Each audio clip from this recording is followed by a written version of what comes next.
నమస్తే, welcome to Diksha news. SC వ్యతిరేక పోరాట సమితి ఆధ్వర్యంలో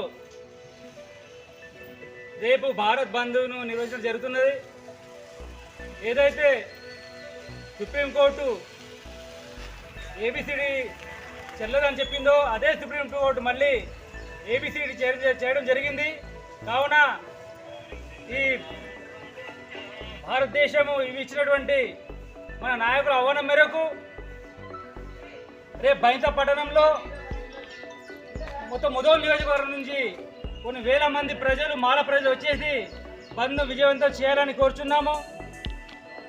ఈ బిల్లును పార్లమెంట్లో పెట్టి తీర్మానం చేసి వెంటనే దాన్ని రద్దు చేయాలని ఈ సందర్భంగా ఎస్సీ వర్గీకరణ పోరాట సమితి డిమాండ్ చేస్తున్నది.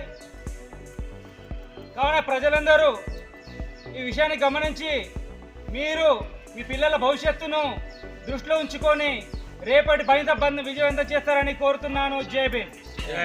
జై భీమ్. జై భీమ్. జై భీమ్.